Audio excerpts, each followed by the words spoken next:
Wonder Woman issue 8, legacy number 808. This is Tom King with Daniel Sampier on the art. So Wonder Woman got captured not last Two issue. issues. It was 2 issues ago. But you know what I mean? The last, before we did the flashback or the Yep. side tangent issue, we had her captured.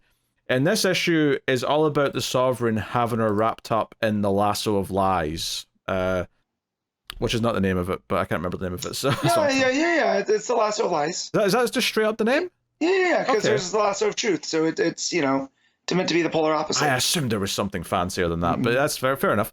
Fair enough. So we do really obviously see him like in this dark room interrogating her and basically whispering at her saying, hey, you're going to accept this, you're going to accept this. But a lot of the issue is like inside her head, and it's almost like the lasso is trying to make her envision what her place is in the world. Yeah, so there's a definitely creepy element that made me feel uncomfortable, right? So mission accomplished by King and Sampier. Oh, right? for sure. It's basically in her head, she's imagining, or the lasso's showing her as a housewife to Steve. And like she mid-century era, like Mad Men style. Yeah. So she's a housewife to Steve, and she is subservient. Steve is this asshole version of Steve, where he's constantly saying, "Where's my dinner?" He's making complaints about everything she does. Yep. It's basically every stereotype you can think of someone talking down to their wife and expecting the wife to be weighing on them hand and foot, kind of thing. And basically being told, this is your place. This is where you belong. And sure, you can't cook dinner and the house isn't clean, but you sure are pretty.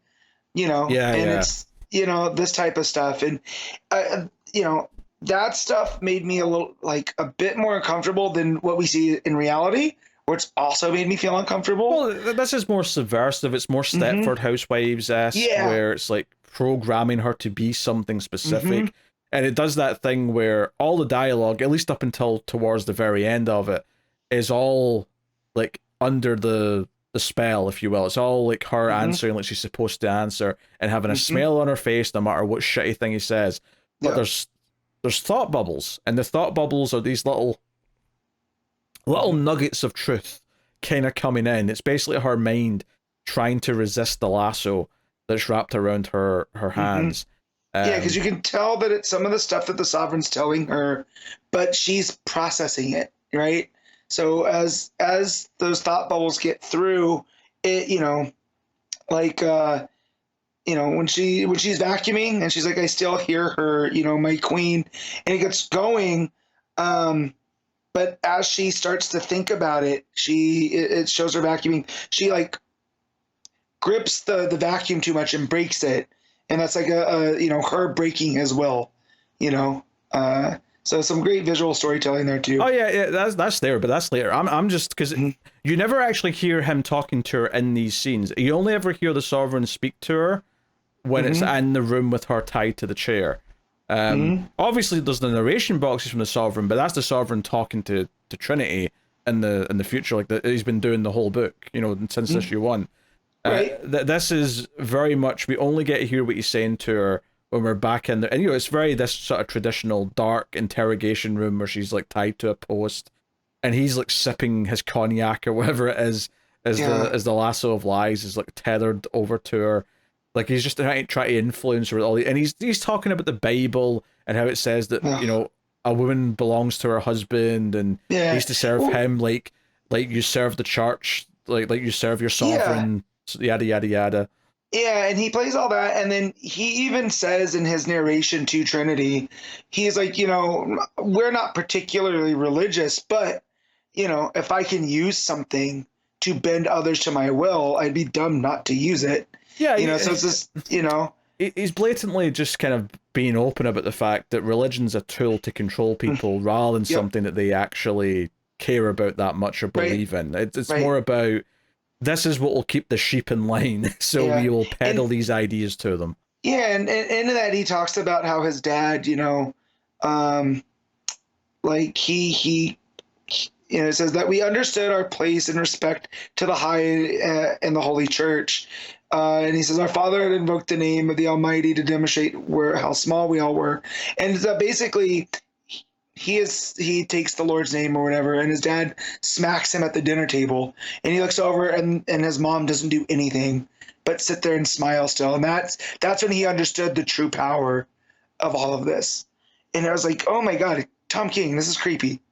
Like, yeah, we effectively see some of these kind of things play out in the, in her head. At this, she's made him dinner, and Steve is complaining about it, and she's being apologetic but smiling.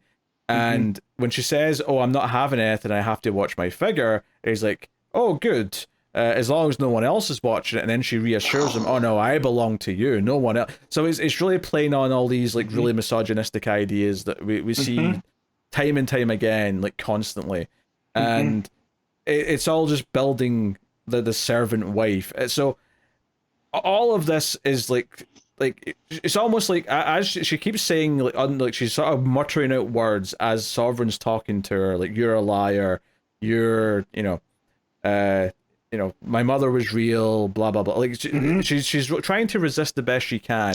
And we get to this great thing where even when she does, obviously there's a sort of the darkest moment of the issue is probably, I'll say darkest, the lowest point of the issue in terms of like her fighting back, or when you feel like she's really vulnerable, is probably when she tries to be defiant and she looks up at him, because he's basically thinking that he's got her, and he's like, "Hey, you want to be a good girl, don't you, Diana, like the dog?" That's the other thing. He compares it to a dog. He talks about how he had this dog who was a servant and like always like rolled over to show that it was obedient, and you're going to be like you're going to be like the dog, aren't you, Diana? And she puts her head up and says, "I'm imagining how your Adam's apple's going to feel when I hold it tight." And then he pours the wine over the top of her head, and it's really demeaning. It's like super, like, like this guy's been at the sleazeball the entire story, but this is really like getting to the heart of it. And that's actually what leads into the scene you were talking about earlier with the vacuuming, where she gets angry and like breaks it without realizing, and throws it through the window. But what I love about this is that she keeps repeating throughout the issue that the lasso is of Amazon origin, and therefore it can't be broken. And she keeps reiterating that throughout the issue. And it's towards the end where she she's down in her luck. It feels like she's given in. The Sovereign's put on his crown. He thinks he's won, and he's doing a whole thing about, "You're not a son, you're simply a daughter. That's all you are." Right? Again, very demeaning. And inside her head, where she's actually upset now inside this world, she's on the floor crying, Hippolyta shows up, and it feels like it's actually, it seems like he's winning, right? It seems like this fantasy's taken hold, because she shows up and says, "You are," and you're sort of subverted into thinking this is like, oh no, this is her, like, seeing Hippolyta to kind of like finish off this thing. But then Hippolyta kind of swerves you, like the Hippolyta in her head actually turns it around, because Diana says, "It's of Amazon origin, this lasso cannot break." And Hippolyta reminds her, "You defied me, you put on a mask, you did the tournament, and you left the island. Yes, you are my daughter, and I told you the rope can't be broken. But when have you ever done what I tell you, and when have you ever believed me?" Cut to Diana in the real world snapping the lasso like a chain and grabbing the Sovereign by the neck, which was beautifully set up. Her threatening to crush his Adam's apple earlier on, and then doing it here at the end, was so satisfying. Well, and just her, as she, it goes from looking like an extreme close up kind of on Hippolyta. It says, "When did you ever believe me?" And then as she fights through, she breaks the lasso. And Diana, when she goes to grab at him and goes, "In your Majesty, I do not believe you." And just that balance there between those two pages is just really fantastic. Yeah, the entire layout on that page, where she sort of smirks a little bit as she realizes she's fighting back, and then says, "Yeah, I don't believe you, I don't believe your God, and I don't believe your lasso." Because this lasso, we've seen it work on others. We've seen it work on people who have committed suicide because of what he's convinced them with it. And it takes the point of like the I was explaining the story to my wife earlier today, and how, I want her to read this issue. I think she did this whole thing with what's going on with women in culture right now, especially in this country. And how does Wonder Woman fit into this? And so as I'm explaining this to her, and I'm trying to remember what I had told her about how sometimes lies can be more powerful than the truth, because people want to believe those lies more than they want to believe the truth, because the truth hurts. But with Diana and her whole thing about the truth, and that the truth is more powerful because it's not the lies, and that's what you have to accept. And here with her mom basically saying, like, yeah, when did you ever listen to me before? Why start now? And essentially the truth is what you make it. I thought that was some really beautiful storytelling, and it was this scene really got me. I think what I really liked about this and how it was written to fit into what the story's doing here is that it's almost like the Sovereign's story, or the thing that he's saying here about how you are not a son, you're but a daughter. I love the idea that actually is what lost him the fight with this lasso, because calling him a daughter is effectively what provokes her to think of her mother, and instead of that being a weakness, when she thinks of her mother, it becomes a strength. It becomes something that reassures her of who she is and what she is, and that gives her the power to fight back. So I love that subversion, both in terms of how it's told to the reader, because it's really exciting, because it feels like the Hippolyta thing might be part of like her failing. Yeah. Right? It feels like, this is it, like wrapping up, like her own mother's going to tell her now that she's not worthy or whatever. And it's then the final dagger. Yeah. Right? But then it swerves you and says, no, when have I ever stopped you from doing anything? So it's basically, to compare it to something else, it's the line from Batman Begins, right, with Alfred. Why do we fall? You've never given up. You still haven't given up on me. Never. It's kind of that sort of. But arguably stronger here, to be honest, in terms of this moment dramatically. So really, really good stuff. And then it basically ends with her going supercharged with they're all basically shocking her with batons, trying to get her off the Sovereign. And she's just sort of like staring them right in the eyes with all the electricity around her. It's super badass. It's such a great ending. So your toy broke, Your Majesty. Do you have another? Such a good. Yeah, it's so good, so good. There's a couple of pages we did skip over because it does cut away briefly to what the Wonder Girls are doing. I love these three. These three are becoming like they're so great. This was like much needed levity, because this is such a downer of an issue until the ending, obviously, where she fights out of it. But it's such a depressing, like I say, Stepford's wife issue where Wonder Woman is being forced into this like classical housewife role against her will, and it feels like skeevy and awful. And then you go to the Wonder Girls, and Cassie is firing an arrow to try and hit an apple on the head of Sergeant Steele, who they got at the end of last issue. And she's like, how tall are you? And he's like, 6'1". I mean, 5'11". I'm 5'11". Because she's blindfolded at the same time. Yeah, that's what I was saying. Yeah, she's trying to fire an arrow blindfolded. And what I thought was funny about him correcting it, don't get me wrong, it's a little bit funny that he's okay, you know what, I'm lying, I'll be honest about my height.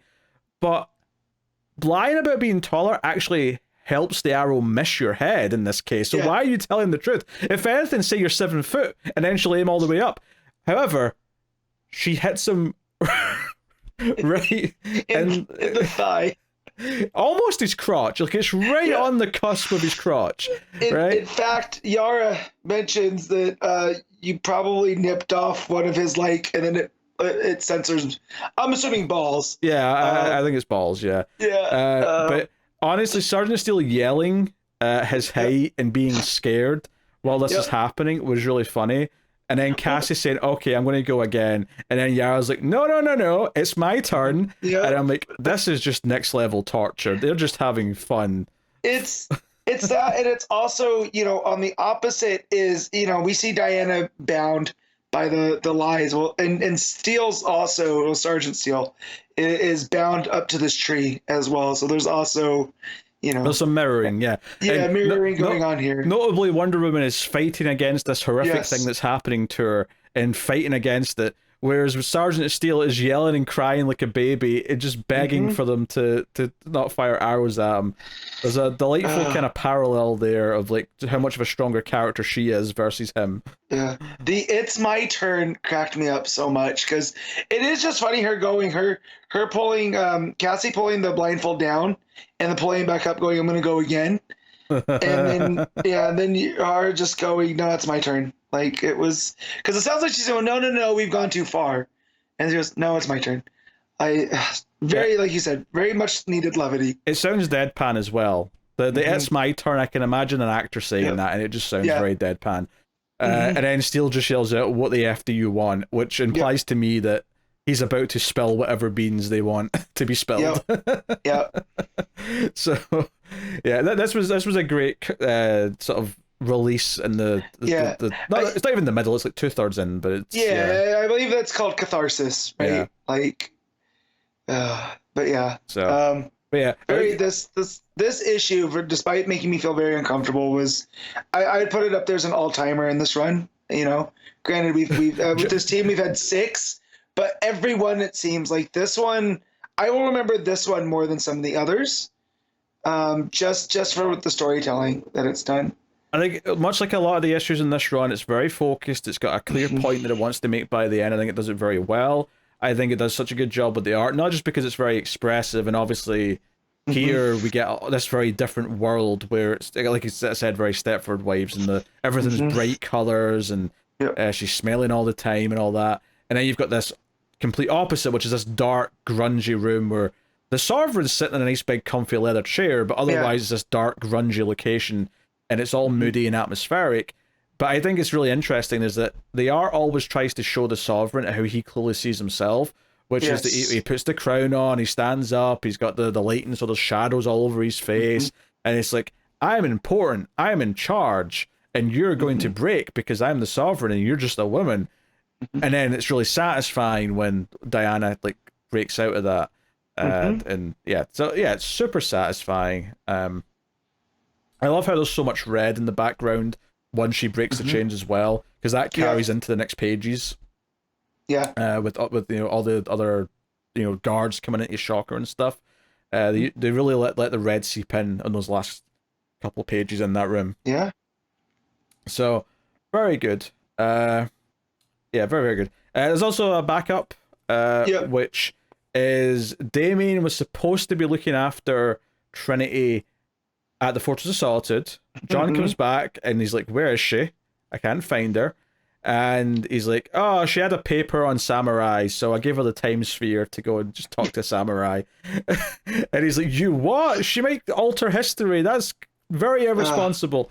And so they do this thing, right? And I actually was ready to like complain here because the first time the costumes change, it comes out of nowhere and they don't set it up. So there's just a page where John's like yelling about like, "What the hell did you do?" And he's like, "It'll be fine, Damien, it's not going to be fine." And all of a sudden, like John's wearing like, it's like a Donna's red Wonder Girl outfit. Yeah. And Damien's wearing what looks like Superboy's outfit. Yep. And I was like, did they make a mistake here? Did they forget which characters they were drawing? What's happening here? However, a couple of pages later, you realize the joke is that reality keeps being rewritten as she's changing history. Yep. So we get different versions. We get a version where Damien's in the classic Robin outfit, and John's in the Golden Age Superman outfit. Then we see them as cowboys. Then we see them as chimps. Then we see them as robots. There's a full page spread of Lizzie on a horse fighting an army of samurai and just like having the time of her life. It looks like something out of Iran. Oh god. The art in that page is particularly good actually. I love the samurai in the foreground who's just making this like angry face as he wields his sword. Love it. Yep. Great. And just the coloring matches too, like the kind of watercolor of it. It like everything looks like it's happening in golden hour. So it looks great. And then there's more jokes about Damien and John turning into different things as the timeline keeps being rewritten. And the joke is like we wouldn't even know if it's changed. So on the page with the chimps, for example, imagine we might end up in a world where we're not chimps, and Damien's like, don't be ridiculous. Of course we're always going to have fur. Like furless? Yeah, sure, Super Ape. But yeah, then they're Kingdom Come versions of their characters. Then they're Alex and a Joker, and then they're female, and then they're old men, and then they've both got Starros on their face. They're Star Bros, yeah. Oh, Jesus. It was very funny. It was sort of like, it's one simple joke that's really over the top, because the suggestion is that she's went through so many changes that eventually they landed on the original timeline again by the time she was done. Well, and I like where Lizzie's fighting with this samurai, and they're having a discussion about, he's asking questions, but she's the one that was supposed to be asking questions. Yeah. And he's like, oh, is this your uncle? So my Uncle Clark once saved the moon, or saved the universe by singing. And he's like, is this the uncle that dresses like a flying mouse and hunts clowns at night? Oh no, that's my other uncle. You know, so there's a lot of humor sprinkled throughout. As this samurai is trying to understand the concept of superheroes while fighting this girl. Yeah, and they even play off at the end, like Robin and Superboy or Superman are going to be birds when she gets back. Yeah. And she looks at them all funny, and they say, what's wrong, what's different? And she's like, can't you tell I'm a samurai? And she's got a samurai outfit on, and that's basically the end of the thing. And he's like, you better get an A on this paper. It's just, honestly, like, these backups have just been mostly fun more than anything else, which does contrast nicely with how heavy the main story is. Yeah, and I think that's true with the backup too. Is it's when you want to back up, like you want it, you know, it's not necessarily adding to the story, but it's not taking away. So it's filling in these gaps for, you know, Trinity, where I'm sure we're gonna get a big reveal, you know, like because the whole story is the Sovereign talking to her, right, talking to Lizzie as she broke all these rules to visit him in his prison, you know. So I'm sure a lot of this is gonna inform, you know, her personality when we finally get to see her. It is really funny that it's King still writing these backups, because you wouldn't think it was. You'd think it was someone else doing the backups, but you know, Chloe's got a lot of silly ideas that he wants to do as well, just as fun little one-shots, effectively. Yeah. But it is really building this idea of the relationship that she has with these two as she grows up. So, which may be important. You know, it might feel good that we spent this much time with them all interacting once we get further down the line. But who knows? Really good stuff. So yeah, now back on form after that kind of weird, you know, fill-in issue. This was a great return to form. And like you say, it's you know, like, I think there's maybe like been 2 issues out of the 7 main issues that have been like less than amazing, and they were still great. And this is kind of straight into that top tier again. So what are you giving Wonder Woman? I'm gonna give this top tier score, and I'm gonna give this a 9.5. Yeah, I think I got to agree with 9.5. Yeah. It's excellent. It's definitely.